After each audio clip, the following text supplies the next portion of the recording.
Hello and welcome to the first ever Humanizing Success podcast. Here on this podcast, we'll delve into the journeys of successful people from all walks of life, learn a little bit more about what success means in general to the people we'll be interviewing and what it takes to kind of reach that point in life, whatever that may mean. So I'm your host, Jake Benun, and this is my lovely sister, Alina Benun, and we're lucky to have her today. And so I figured we'd first kind of go over a little bit of background and what you're doing currently. And yeah, there's been quite a few changes in the past couple months. So just give a little bit overview on that, and we'll get into specifics afterwards. So let's talk about right now. What are you doing for work? Okay. How long ago did you create this? Okay. Yeah. So, hi guys, I'm so excited to be here. I started my company, Vision Ventures, which is a social media strategy and management company, the end of July 2022. And it hasn't even been a year of creating the company, but I have seen a lot of exciting success, and I'm able to work with some incredible people and manage some incredible talent. And I really just started this because about 3 years ago, I started growing my own social media and learned a lot from it, was managed by a management company for about a year and saw what they did, realized I really loved that side of things. I love negotiation, I love strategy, but I kind of had lost my spark with creating content and what value I wanted to bring. So I pivoted and created this company. And I think I signed my first client within a week of creating the company. And from there, I have signed a lot of different clients and kind of restructured things. But right now, I have 8 incredible clients who I'm so excited to have and be working with. Yeah, that's kind of where I'm at now. So the first kind of topic I wanted to go over is success. And I have a fun little question that I sort of got a little inspiration from a video I was watching on social media recently. So the question is, when people asked you what you wanted to be when you grow up, what was your answer then when you were younger, per se? Yeah, that is a good question. When I was really young, probably a princess. Yeah. You know, as every young girl said, Sure. or a lot of them. As I got older, because I went to a performing arts high school and dance was my life for, 8 to 10 years. So I probably would have said a dancer until I was around 17. And I started to kind of lose my spark for my love of dance. And I think that I've developed it more later on, but when you do something and it's like required of you, Right. It becomes more of a chore. And I think that happens with a lot of things in life where you feel this great love for it and then you start to do it all the time and you think that it can become your career. But when it becomes someone else telling you have to do it or you're obligated to, and you don't truly love it, it kind of loses its spark. So long story short, yeah. I mean, and maybe there'll be a point in time where someone asks me certain questions here and there, and we'll piece together a little bit of background for me, because I'd rather not talk about myself. But for me, baseball was that. And I grew up playing baseball, as you know, and around junior year of high school, that was my sole focus, whether I'd stopped to think about that's what I wanted to do or not in the future, or just for college or whatever. I hadn't stopped to think about that. And until junior year, when I was playing, it went from season to summer ball to travel. Like, it was just nonstop. And that's kind of what you have to do at this point in time with any kind of sport. You have to be all year round almost. And yeah, just got burnt out and sat down and was like, well, I don't really want to do this so much anymore. So yeah, completely. And the follow-up question to that was, how has that changed over time? So you sort of answered that a bit, but so you were thinking dance, and then that kind of burnt out. And correct me if I'm wrong, but at that point you were kind of just, well, I guess I'll just ask you, how did you, was there any direction so you got into college, so you went to where? I went to the University of Wisconsin-Madison on a full ride. And that kind of determined my next big course of life decisions. And I'm really glad that I went. I absolutely loved the school, but it was definitely a huge change from what I was used to growing up in LA. Yeah. Yeah. And I think I was really lost for a while. But I also think it's really interesting the idea of being lost because when you're 18, 19, 20, 21, honestly, even all the way through your 20s, maybe even later, I don't know that anyone or most people truly know what they want to do from a really young age. So, a lot of times in college and right after college, you feel this sense of, I'm not doing everything I'm supposed to be doing and confused. And I was always the type of person that really wanted to excel in whatever I did and make something of myself and also help people along the way. So it was really frustrating during college. I tried a lot of different majors. I really didn't know what I wanted to do. I probably would have had a different answer for what I wanted to do at every, couple months of college. I changed my major Right. like 4 times. But ultimately, I ended up graduating with a degree in communications because it was general enough that it allowed me to explore a lot of different opportunities. And I guess I can just go into like, Well, I have a question. yeah. So you talked about feeling lost. I think that so as and when we're kids, we don't really have that sensation because we don't almost have enough freedom to be lost. So at what point do you think, or was there like a point where you were like, whoa, like I'm in the real world type of thing. I have maybe enough freedom to, and I don't know what to do with that. Was that in college, or did you still feel like, okay, I have this schedule.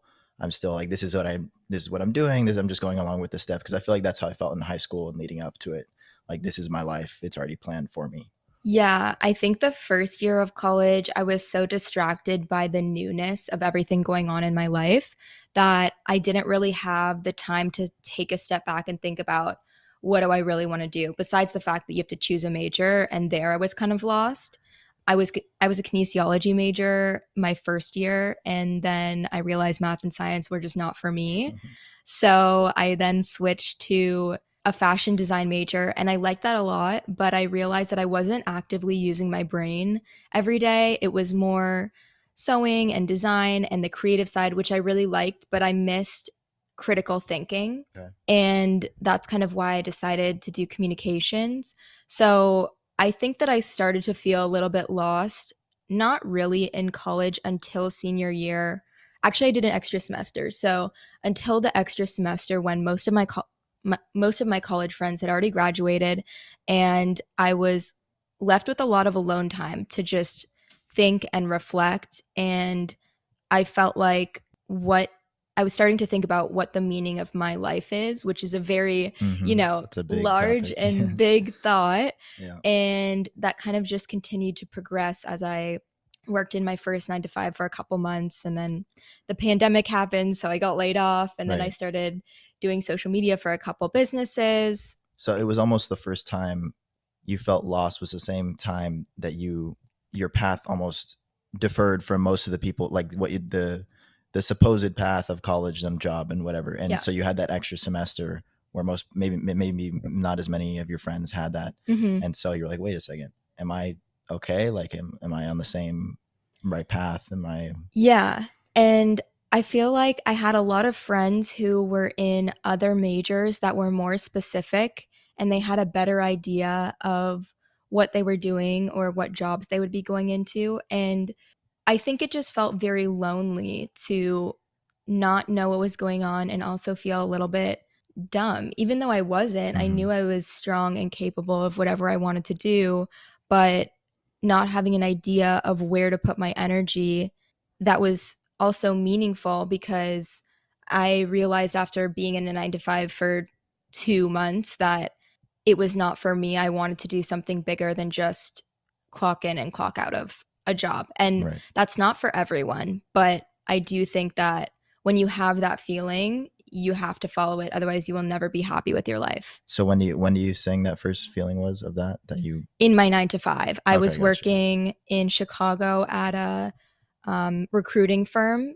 and very minimal pay. You're supposed to be making a lot of commissions, but the structure is a little bit questionable. Granted, I was only there for 2 months, so I don't Sure, have a sure. full picture. Yeah. But I was waking up. I lived like 20 minutes away, but I had to take public transportation. So I was waking up at 5 a.m. to get to work by 8, to then be working until 5 or 6 p.m. And you don't get paid for overtime, but it's kind of frowned upon if you just leave at 5 Right, p.m. right. But you're not paid for that next You hour. gotta hustle even when you're at the bottom, or Exactly. especially when you're at the bottom. And then the work culture that I was in was very drinking focused. So everyone would go out to happy hour after work, and it would just continue to, a random Wednesday, you're really drunk at a bar, Right. and then you got still have to an eyelash here. be. You got an eyelash. Did I get There it? we go. Yeah, you go. And you still have to be at work at 8 a.m. the next day, and I was not very good at that. Right. It's almost, you're like people setting themselves up to stay in the same position, and it's almost a little bit funny how that's encouraged and that's the accepted culture, and that will keep you in the same sort of mindset and same position. Yeah, I mean, what I realized about working this kind of 9 to 5 was that you are drained of all the energy that you have during the day of work. And then you just want to do anything you can to forget about the next day of work. So turns into a big drinking culture, especially in the Midwest and especially post college. Right. But then you don't have any time to reflect or have self care or time for yourself. And it's just an endless cycle of over and over again doing the same things. Yeah.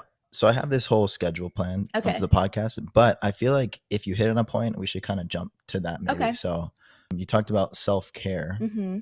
I know we've talked about certain things, and first of all, how important is, because I feel like, at least for me, so a little more background, I was in the military in Israel and got back finally about 4 months ago. And initially I put a lot of focus into when I had free time, because I literally die inside if I'm not being productive in my free time, and I realize that, and I've realized that multiple times. It's not the first time, because anyways, you learn and then you forget and then you learn, and anyways, so I was putting a lot of time into fitness and getting my body right, and I felt like, okay, like I felt progress and I felt good about it, but there was still something missing. And I had felt like, because I had gone through maybe some more difficult things and challenging things in the military, mentally and physically, I was like, oh, I can handle anything. If I just put my mind to it, like, we're gonna get to it. But I sort of, every time I turned or went in a different direction, I ran into myself and kind of realized that I still had so many issues personally, and things from my past and things from in the present, and ideas that were blocking me. And so I feel like self-reflection is a huge thing. And to be honest, harder than any physical challenge I've ever done, anything like that. So how important is self-care, and how do you go about that? What's been your journey a little bit? I think I'm still on this journey, to Are be we honest. ever off of it? Yeah, I guess not. But specifically because when you run your own business, and as of right now, I have you and some other people helping me, but it's still mainly me doing 95% of the work. So the only person I have to rely on really is myself to be able to run the business and make the money that I do. But at the same time, I've realized through kind of working 14-hour days, not taking weekends off, and kind of burning myself into the ground, even though I love what I do. So it's hard for me to sometimes set boundaries with work. I've realized that I need to, in order to be my most productive self, because when I'm exhausted and burning the candle, Right. at Well, the, I don't know what to say. I don't know what the saying is, but, the yes, saying, I know what you mean. when I'm running myself into the ground, There you go. I'm not giving myself the time and space to re-energize for the next day and come back and be able to be as productive in a shorter amount of time, because I'm actually more productive in less amount of time if I take that time to re-energize and do things for myself. So what I'm trying to do as forms of self-care is do my 5-minute journal in the morning, make sure to drink water right when I wake up. So I have water next to me on my bedstand now. And also reading. I'm trying to read either in the morning or at night. And then working out. For me, I don't necessarily want to work out every single day, but 3 to 4 times a week is really what I want to do. And Why not then why not work out every day?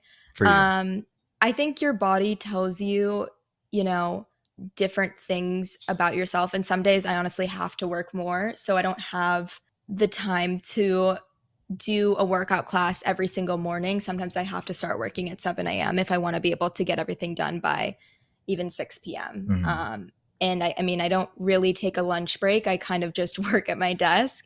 And if I were working a 9 to 5 and working the hours that I am, I would be absolutely miserable. But because I'm doing something that I love and I feel fulfilled in and I'm helping people on a day-to-day basis, I do love it and it does energize me. So that's kind of my saving grace with.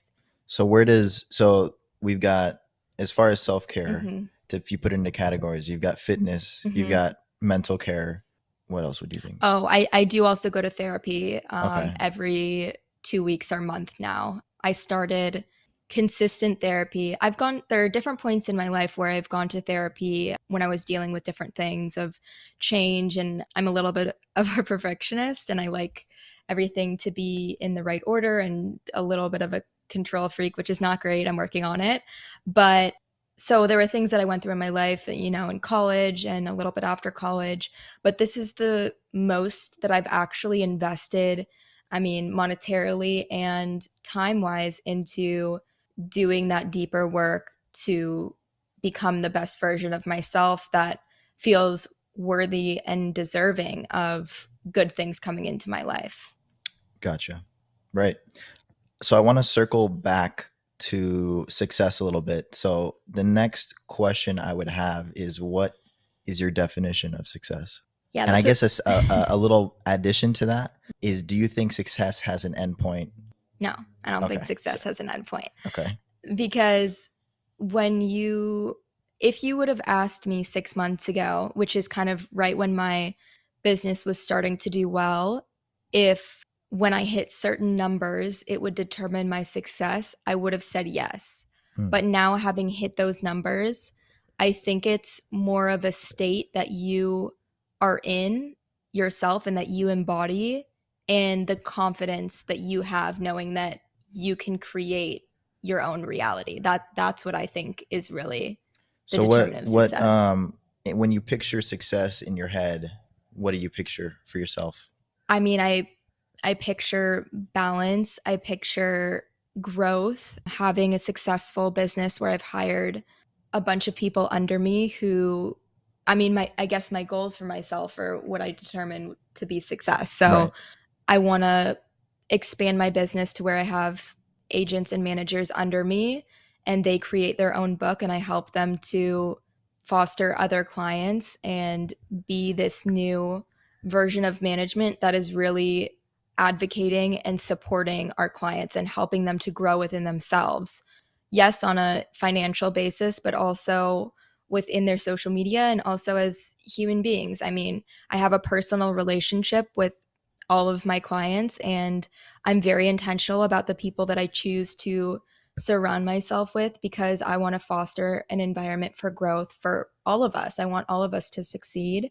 And so like when I think about a place of success, I envision my new apartment in Miami, which I'm so excited to move into, in a Mm-hmm. very tranquil environment where I'm able to work smart and do all the things that I need to, but also able to take time to go to dinner with family and prioritize working out and spending time with my boyfriend and doing the things that make me genuinely happy, take going on a walk, those types of things. When you think about yourself right now, because a lot of people would look at you and say, "Oh, she's successful." So we talked about success not having an end point. So would you consider yourself successful at the moment? You just at different stages, you would Yeah. say. Yeah, I would say I'm very successful. And it's weird to say because I feel like a lot of times, especially women, feel the need to kind of minimize their success because I don't want to sound braggy or greedy, but I'm proud of all the things that I've accomplished and I'm proud of the work that I've done. So, yeah, I would say that I'm successful. I think, I mean, you're probably right as far as women. I also have, like, anything I've ever done that's even been, I would have a hard time saying right now that I feel successful, even though someone might come up to me and be like, oh, you've done this or that. And I'm like, yeah, it's cool. But I don't have, and I'm trying to get out of this mindset. I don't have the things that I pictured success with. And so I feel like the whole point of this podcast is to understand that there's not just, success is a very broad term, and you're going to be, I feel like, successful. For me, I feel like I'm successful if I'm on the path, the right path and the upward trend, and I have the right intentions and mindset. Whatever that looks like on the outside, it will change. You know what I mean? So yeah, no, I think that when I was, there was a point where I was in a lot of debt and not really happy with where I was in my life and just trying to kind of survive and take the time to work on my mental health. And at those points in times, I probably would have emphasized more of a physical success, whether it's monetary or, the clients that I had or different things like that.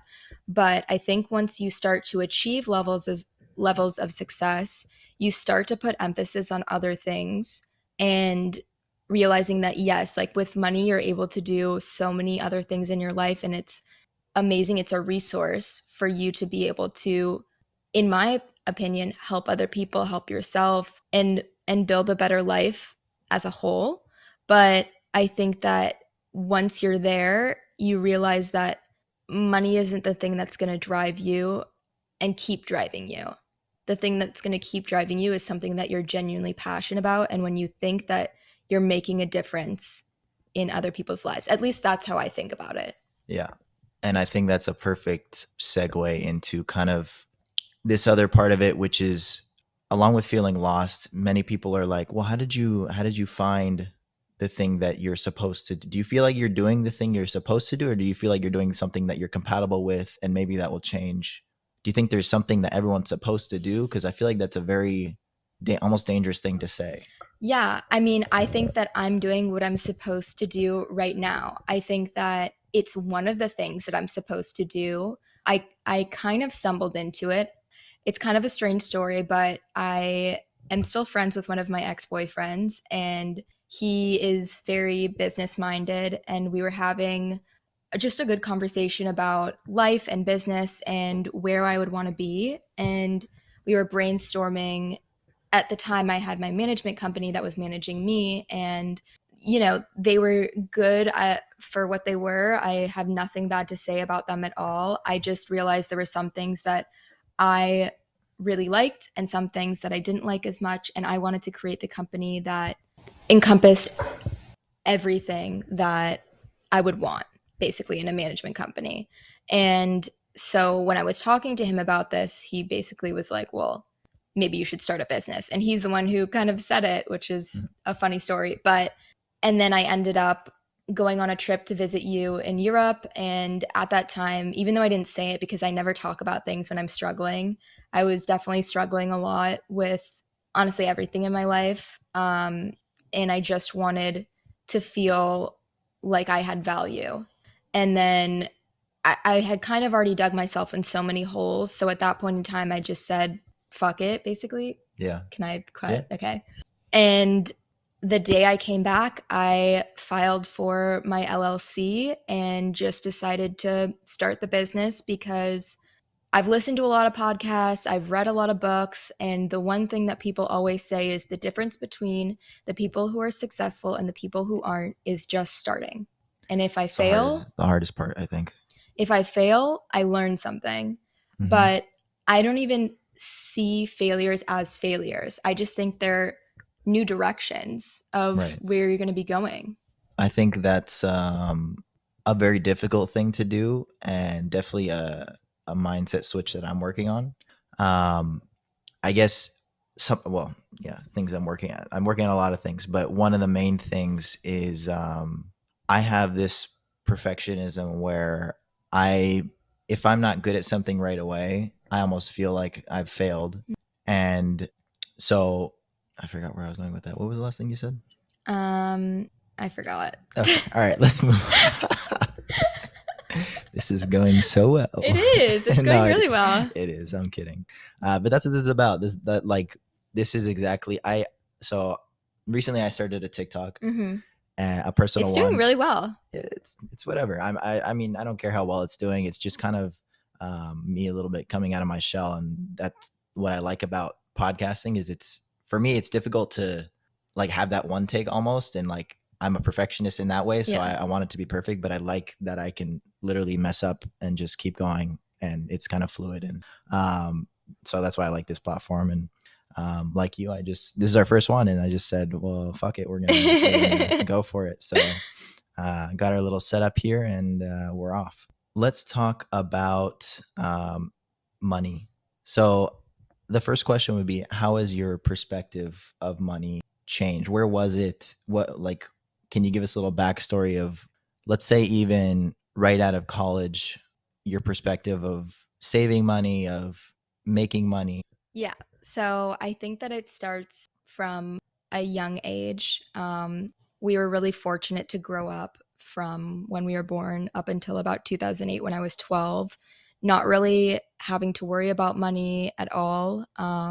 And was definitely very grateful to my parents for that. But in 2008, they sat us down and basically told us that they don't know when my dad's going to be making money anymore. And we were not going to be able to continue going to our private school. So we'd either have to get scholarships or go to public school. And also, just the way that we'd been living would be very different. And we'd have to kind of micromanage everything we were spending moving forward. And that kind of lasted for about 3 years. So would you say that made you more frugal, or made you scared of money, or Definitely scared of money and scared of losing money because I saw dad at a lot of points in life make a lot of money and then it was gone, and a lot of money and then it was gone.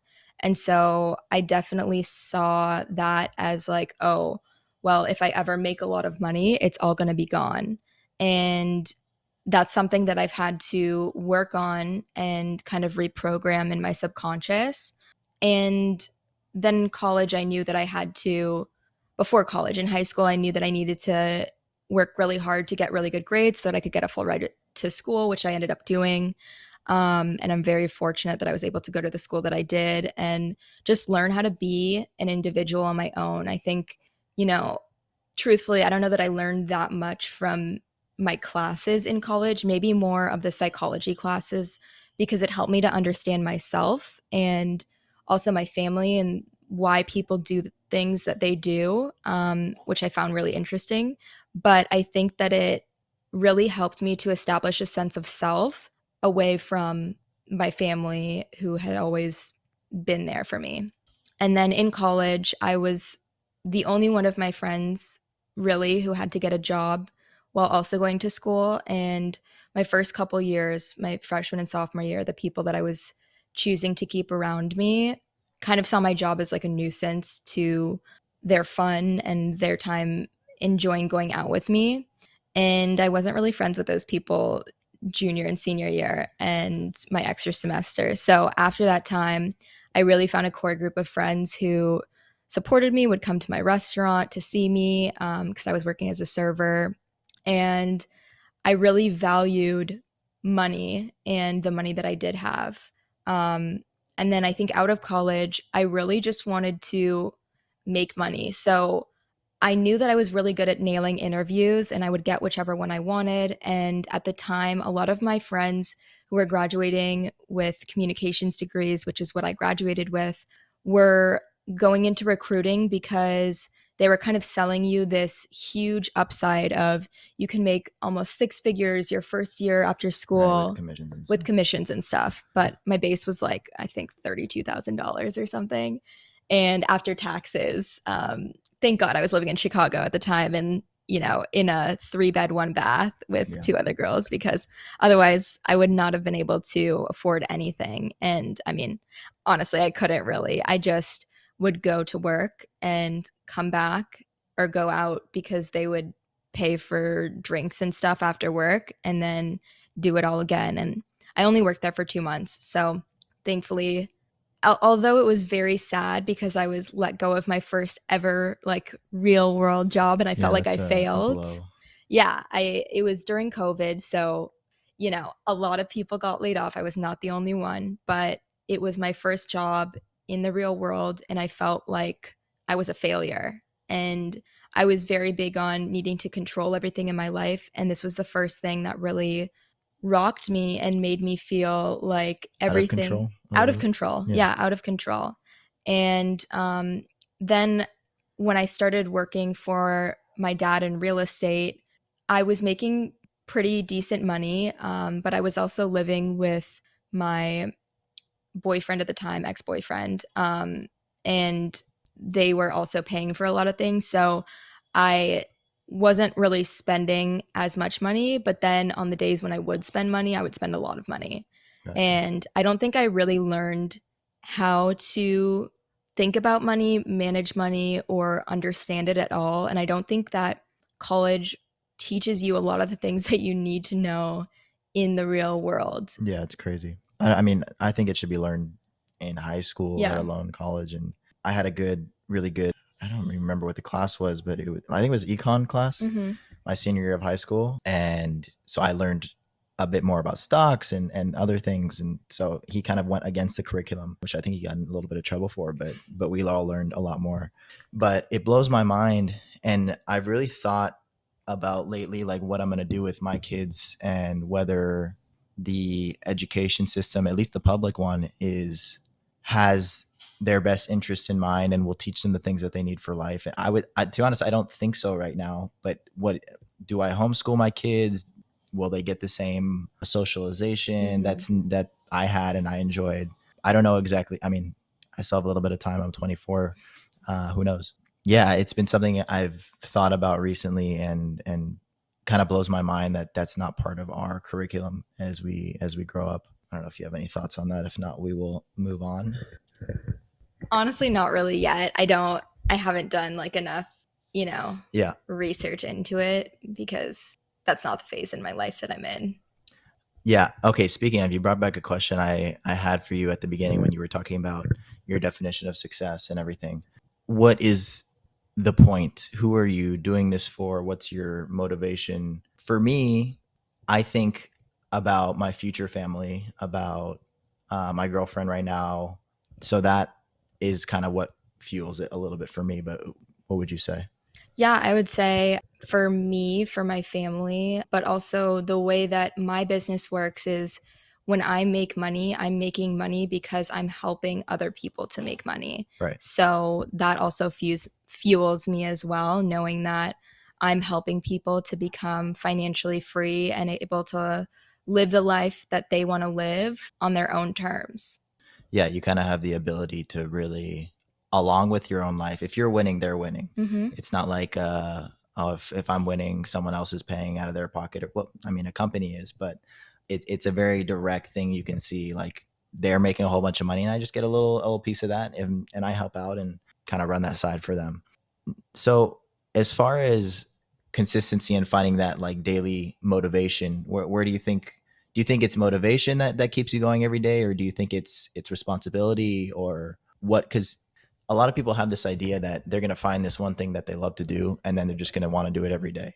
But that's not true, right? Yeah, no. I mean, there are definitely days where I'm exhausted and I don't want to be working and doing the things that I have to do. So a part of it is responsibility, but a part of it is like you do have to genuinely like what you do on, I would say, at least 90% of the time. But as far as like skills, I think really just asking questions and being curious can really help you to figure out what it is you're meant to do. And also, once you're in that position, questioning the norm. Because the thing that I think has set me apart from a lot of other management companies is that I'm constantly asking questions and questioning the way that people do things.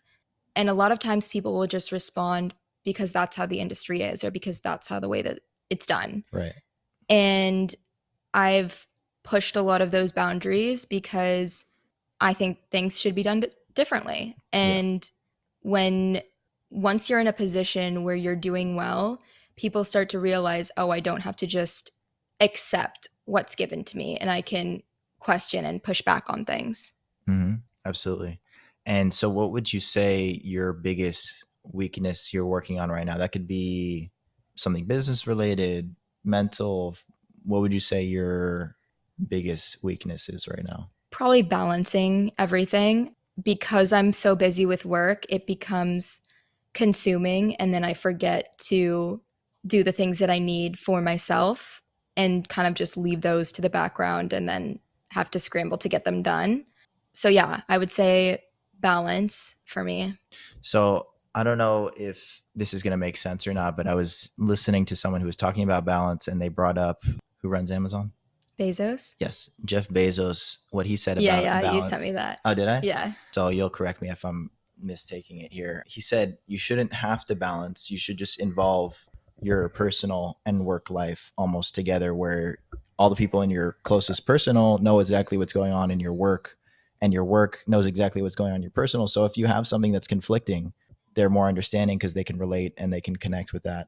To be Was that honest, kind of what they said? yeah, they did. But I would say yes and no because I do think it's important to have boundaries in your life because, yes, I do have personal relationships with all of my clients, but it's also important for me to have time that I'm not telling my clients everything about me personally Right. and have things just for myself. Right. So, And how important would you say relationships? Because I've listened to a couple of your interactions with your clients, and it's almost like you're talking to a best friend. So you seem pretty good at sort of, because a lot of people get very awkward and salesy, or if they're talking with clients or things like that. So how important are relationships and building that connection with people?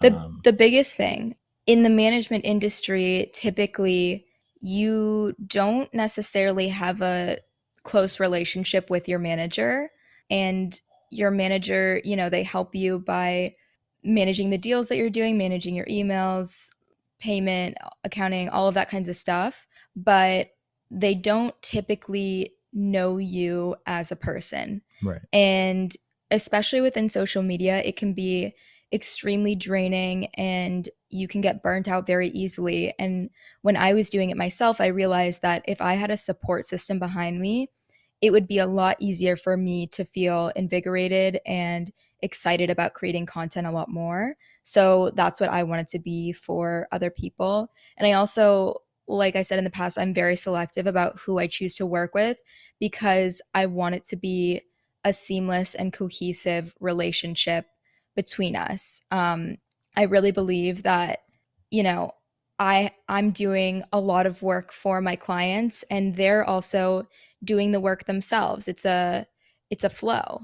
Right. Right. Absolutely. Oh, I did want to say one more thing. Yeah. Go for it. As far as salesy things, I did not take that approach at all. I basically just told them my value, and if they chose to see that, those were the people that I wanted to work with, and if they didn't, that was fine.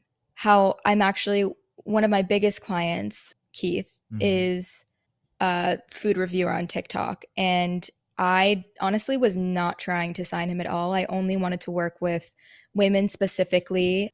And I had just seen a video that he had posted saying how he felt undervalued by brands. And I love helping people. I know that a lot of people will look at kindness or me helping people as like I have a second ulterior or another an Sure. ulterior Of course. motive, Of course. but I genuinely just like helping people. And I wanted him to know what I think he should be charging and what I think his value and his worth is.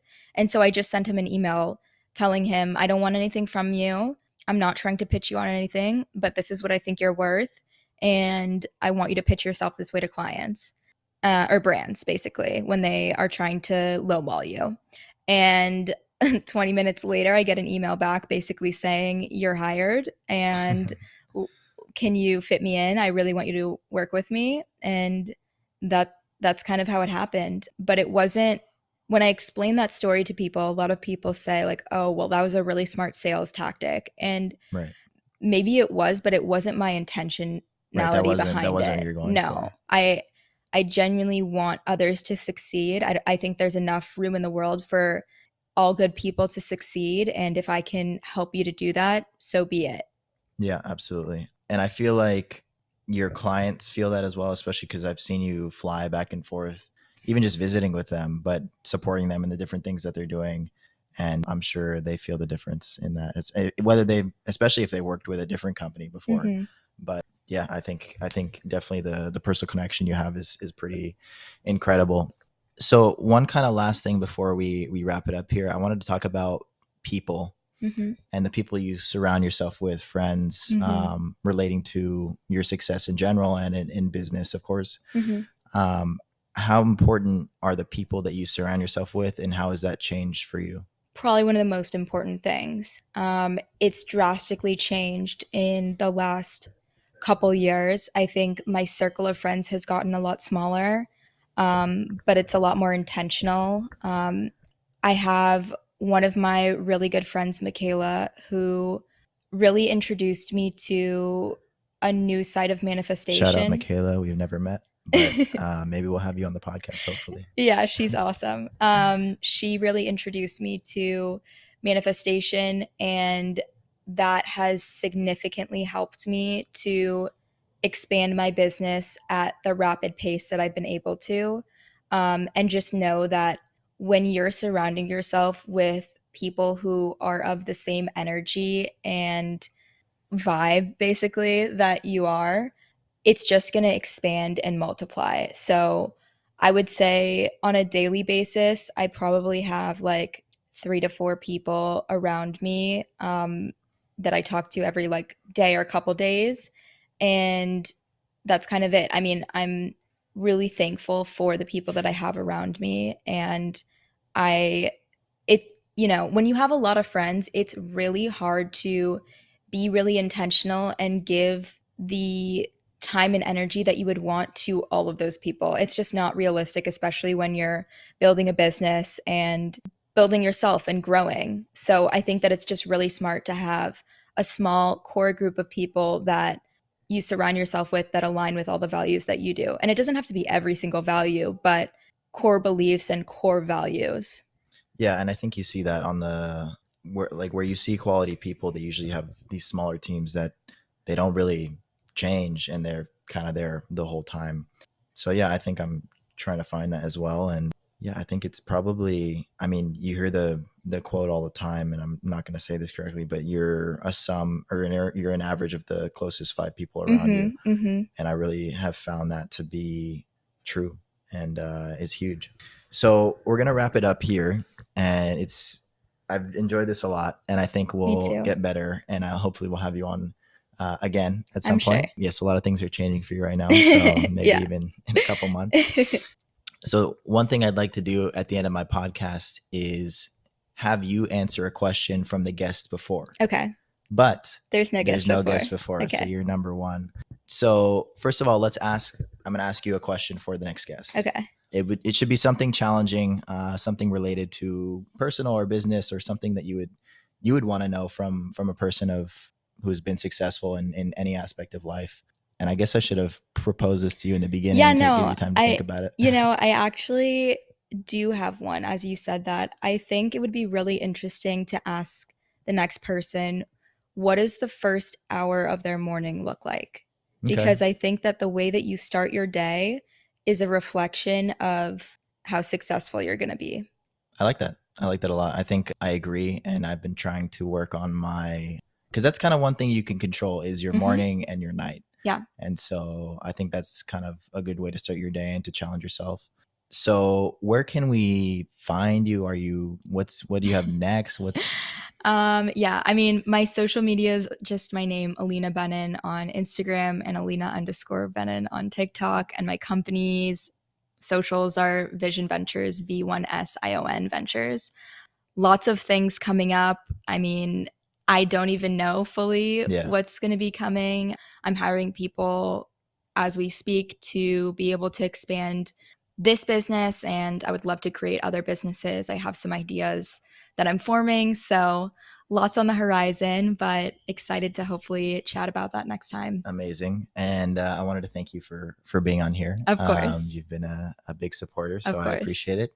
And so thank you guys for watching. It's been amazing, and I hope we can continue and just get better. But you can find us on Spotify, Apple Music. We're going to be posting the video on YouTube. So thanks for watching, as well as Instagram and TikTok and all the other good stuff.